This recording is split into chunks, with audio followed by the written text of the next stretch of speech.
গতকাল ছিল শিক্ষক দিবস। আর এই শিক্ষক দিবস দিনটা সত্যিই আমাদের কাছে খুবই গুরুত্বপূর্ণ।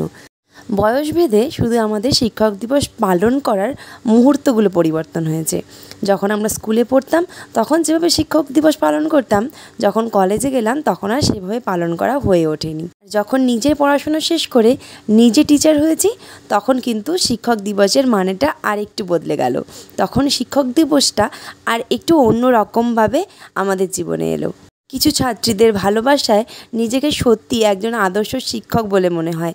ভালো শিক্ষক হতে পেরেছে কিনা জানি না, কিন্তু কিছু স্টুডেন্টের ভালোবাসা সত্যিই অতুলনীয়। এমন অনেক স্টুডেন্ট আছে আমার, যারা অনেক ছোটোবেলা থেকে আমার কাছে টিউশন পড়েছে।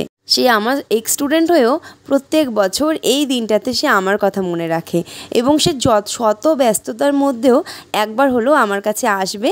এবং যতদিন আমার বিয়ে হয়নি ততদিন সে আমার কাছে এসেছে এবং আমাকে প্রণাম করে একটা চকলেট আর আমাকে কিন্তু গিফট দিয়ে গেছে।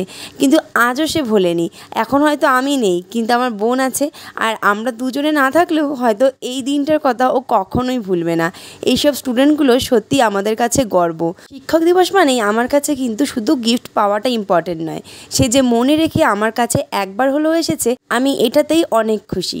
আজ যে মুহূর্তটা তোমাদেরকে এতক্ষণ ধরে দেখালাম, এটা ছিল আমার মেকআপ ব্যাচের পাগলিদের একটু দুষ্টুমি। কি করব বলো, ওদেরকে বললেও যে ওরা কথা শুনবে না।